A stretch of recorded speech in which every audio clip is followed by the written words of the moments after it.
if you're watching anything this week, as Jameis Winston paired with Sean Payton, his first time as a starting quarterback, we saw what he was able to do or not do in Tampa Bay. Now we got the real quarterback whisperer in Sean Payton, who I believe is not necessarily underrated as a quarterback coach, but not rated at the level that he should be because he had the luxury of sitting there with Drew Brees. Although he was the guy who signed Drew Brees originally and decided to say, hey, he's our quarterback. I like him. They went together. They won a Super Bowl. Now Drew Brees is doing television and getting a yellow jacket in a couple years.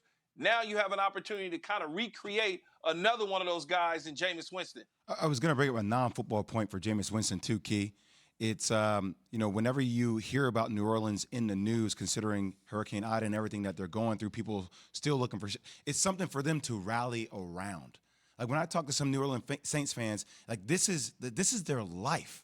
This is what they love. If they can see their team come out on top and Jameis is owning it and he looks like that quarterback, but different under Sean Payton, I think that's a different rally cry. Remember when they won the Super Bowl after Katrina, right? That was the highest rated Super Bowl, right? It's not a major market compared to, but it was because there was this, you're right, people rallied. It was a rallying point. I would say this, the question was, who has the most to gain? And you're pointing to reasons, like obviously Jameis is someone to watch.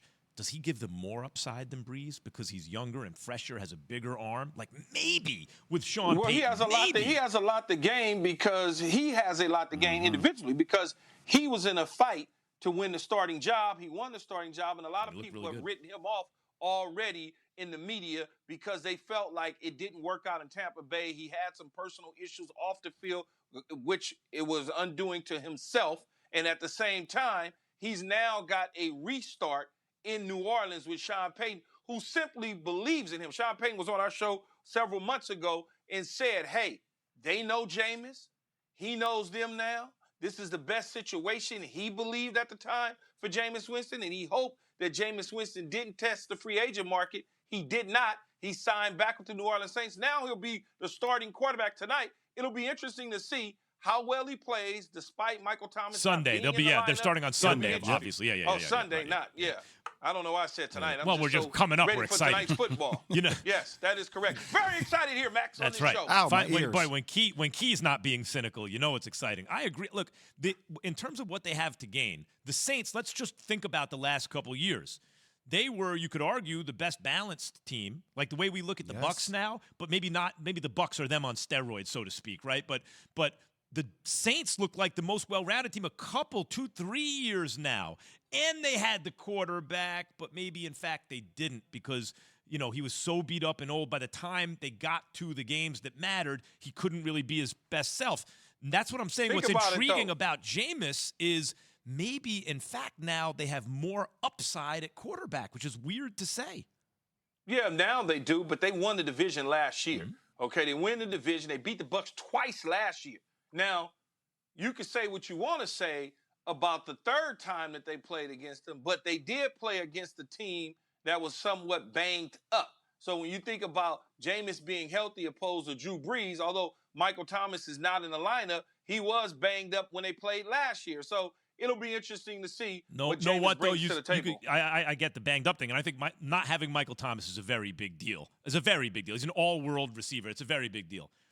Well, he's my family member, so what else could he be? So the thing about the playoff game, I actually tweeted this going into, I think, the fourth quarter, maybe the second half.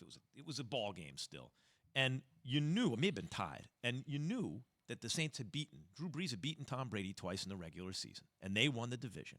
And here it is, anyone's game. And I knew Tom Brady, at the very least, wasn't going to screw it up. And I thought to myself, Tom Brady got 6 at the time. Drew, you got 1, right? Here it is. This is where you make your legacy. Games like this. Tom Brady made the plays. Drew Brees didn't. Tom Brady wound up winning his 7th. Drew Brees retired with the 1. Now the question is, in those kind of moments, can Jameis Winston raise? I know it sounds weird. I'm not saying on a week-to-week basis can he raise quarterback play. But when it matters most, can Jameis raise the play of that team beyond what they've done in higher leverage situations in recent years? I answer that for you, Max. Yeah. Yes. I think he can, absolutely. Well, that'd be something. I think he can, but to the degree that they can win the division over Tom Brady, I'm still betting on Tom Brady. Well, they just won the division last year over Tom Brady. With Drew Brees.